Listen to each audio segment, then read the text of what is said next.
Let's break it down. Yo, yo, you know what it is. It's your boy. It's your boy. This is episode number 12. This is Let's Break It Down. And this is the boy. It's the intelligent one. It's the myth. It's the legend. This Dame. The most pleasure for y'all to hit that subscribe button, man. Like ding, ding. Time for 1067, man.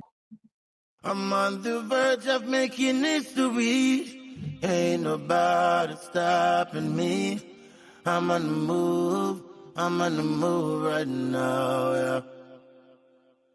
All right, y'all. All seriousness aside now. All seriousness aside. I love the great game of basketball. I also love the great game of football. I love all sports. I love soccer. Well, football. We call it football back home. I call it football back home, man. So, with that being said, y'all, I want to take this time to say I am disgusted about the play and the role in the NBA and in the football league, all of that, the NFL, all that. It's disgusting to me, man. I'm gonna just keep it real with y'all. It's disgusting to me. And real fans know what I'm talking about when I say this. Real fans know what I mean when I say this. What I mean when I say this, y'all, is the fact that we can't let athletes be athletes. Why do we have a league now which determines the flow of an NBA game? It's sickening to me, man. Real talk. I'm gonna keep it real with y'all. It is sickening to me, man. The fact that we have a league that controls the flow of the game. To those who think that the league doesn't know about what these refs are doing and y'all parlays getting messed up, it's a lot that I wanna get out right now, to be honest with you. It's gonna take me a minute right now, but I'm gonna get this out tonight. Would tell me that if you have a referee doing what he's doing constantly every night, bad calls, stupid calls, calls that don't make sense, there is somebody that's paying their salary. That person is the league. You're not going to tell me that the league is seeing this every single night and not doing nothing about it. Same way with the league. You're not going to tell me that you see these referees and these officials doing what they're doing and you're not doing nothing about it. Malpractice. That's the word I was looking for. I'm sorry. Malpractice. Now, the problem I have with all of this, y'all, it's not with the players. I genuinely believe that players want to go out there every single night and execute their game plan to win a game and win a championship. I don't know if y'all catch this or not, but to me, it seems that when it comes to a game 7, we got our money's worth. This is the last game. Whoever wants it, we slug it out. May the best fighter wins. That's what I see in a game 7 when I watch the NBA playoffs. It's a different atmosphere. That's why you hear people say it's a different atmosphere, because the referees really let them play ball. Everything, like, they don't really call, unless it's an egregious call, they don't call it. And I need somebody to tell me for real, if I'm lying or not. That's what I see when I see what I see in today's league. Now I know you saying, well, Dame, you just saying that, but you ain't really got no evidence to back it up. Well, I got something for y'all, man. I got something for y'all.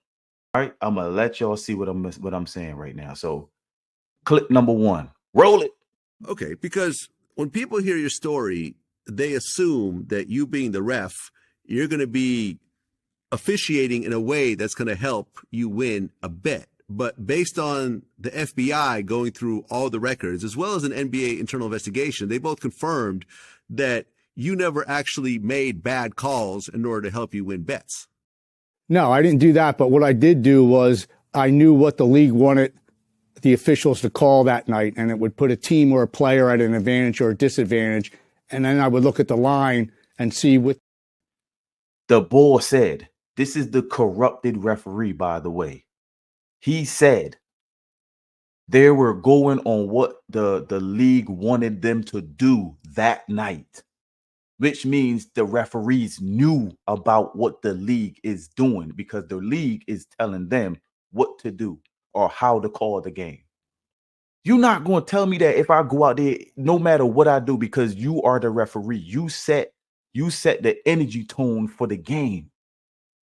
If I go out there and I'm giving buckets, you could call. It's almost a lot of calls that you could call, that you could slow my pace down and frustrate me to the point where I don't want to play tonight.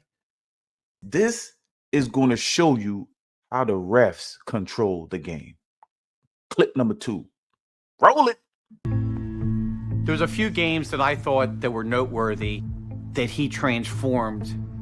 First, you're playing Charlotte Hornets.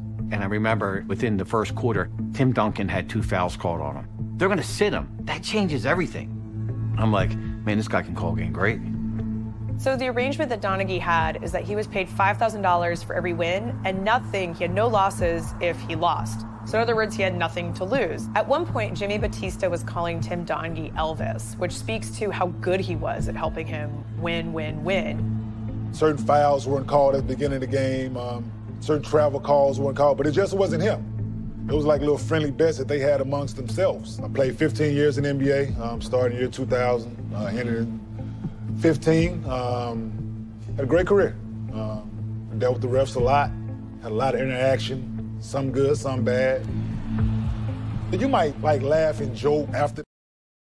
How many times you've been watching? Come on, man. Like, talk to me, man. Talk to me right now. We being real about this right now. How many times did you watch a game and before you know it, your favorite superstar had 2 fouls, sitting on the bench and can't do shit until late in the second quarter because the coach is like, we see what's going on right here. And the coaches know it too. Because the coaches know, listen to me, I'm going to ride. Let's just say a coach say, I'm going to ride this wave all the way out. I don't give a shit. We letting him sit. We don't care. We're going to let him play this game. We're not letting him sit. The referees want him sit. Let's just say the coaches are saying this. And they let they star player go out there and play the first 3 minutes with 3 fouls. What you think they ain't gonna come close to fouling them out?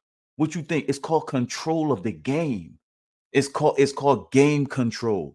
This is the thing that I don't like about the league, man. I don't like it, man. Let these players go out here and play their game. The fans want to see real football and basketball, because the same thing happens in football. It's even worse in football because you got more calls that you could call for almost 22 players on a field. Basketball is only 10. The thing that I wanted to talk about right now. I know it's kind of late in the conversation, but that's another thing I wanted to talk about. It is no way in hell, y'all, that flipping even I was glad that Steve Kerr came out and said this. Crazy. Steve Kerr came out and said, and I quote, well, not that I quote. Steve Kerr came out and said basically that it is ridiculous that the Joker, when they played Golden State that was like, I want to say a couple of days ago, he should have 18 free throws. Another way of controlling the game, y'all. 18 free throw. Listen to me. Ask yourself this question. When James Harden was with the Rockets, James Harden was putting up legendary numbers at the free throw line. Legendary. They took all of that away from James Harden right now. Now, we're not saying that James Harden can't can't get 30 if he want. We know James Harden can get 30 if he want. But them free throws helped a lot. LeBron James in that one of the games, I cannot remember. I got to start writing down my stuff. But I don't think it's the Charlotte game that he played before that. The game before that, which they lost, I think they said LeBron only went to the line 3 times in the whole game. It's ridiculous, man. The refs, man. He had threatened one of our officials, and the NBA fined him $25,000. And we felt as a group that he should have been suspended. And because he wasn't, we felt like we would teach him a lesson. During that time, you worked an Iverson game January 6, 2007, so you bet against Iverson's team. Correct. Because you knew that all the refs were gunning for him. This was openly discussed. Openly discussed. And I knew that the other 2 referees and I sought out to do a little justice of our own. The refs quickly called curious fouls on Iverson, including rarely called fouls for palming. And Iverson still upset about that palming call. They threw his game off, and his team lost. According to the game's announcers, even late in the game, you kept hurting Iverson's team by letting defenders bludgeon him without calling any fouls. Watch. Tim Donaghy will not call a foul when Iverson goes to basket. About 3 in a row where he got to the basket, got fouled, we thought, no call. What are we looking at? We're looking at a foul that was let go. Obviously, in the pregame meetings, we came to the conclusion that we were not going to give Allen Iverson any marginal plays to the basket. Y'all hearing this for real, man? Y'all hearing this? And you listen to me. I know this was the past, and I know that that people ain't looking at it like this no more. Y'all better start looking at it like this, man. The league ain't shit, man. We know the NBA and the NFL ain't shit no more, man. It ain't shit no more. Scott Foster, Chris Paul. May I say more?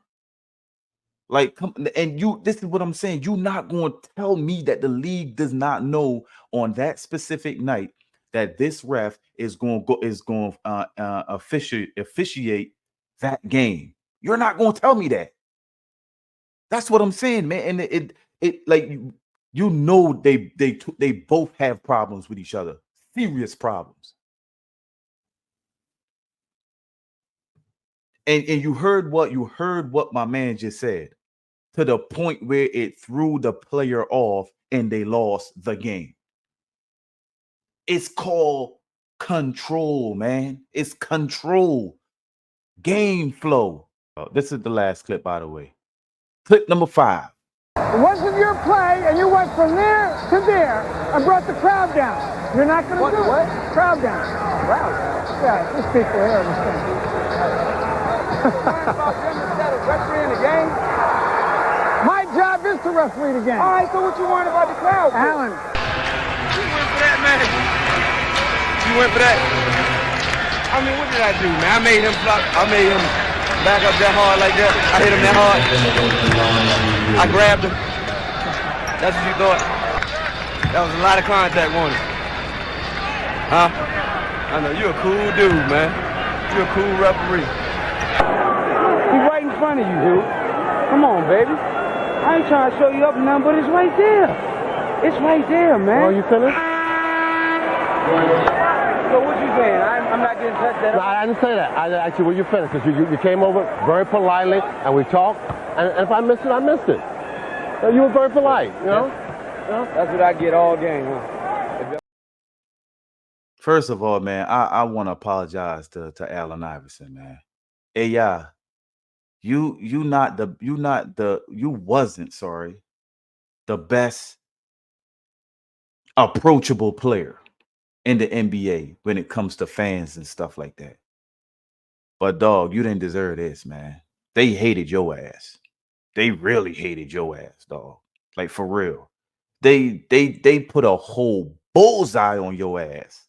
I actually felt bad for you actually trying to get some sympathy from the officials, and they wasn't having it. Like my man said just now, they basically tag teamed and ganged up on you. Damn. And I think we broke it down today. Damn, almost knocked my shit over. But I want to appreciate all y'all for tuning in. And for those who continue to support me, spread the word. It's the kid. It's the myth. It's the legend. It's Dame. And this has been Let's Break.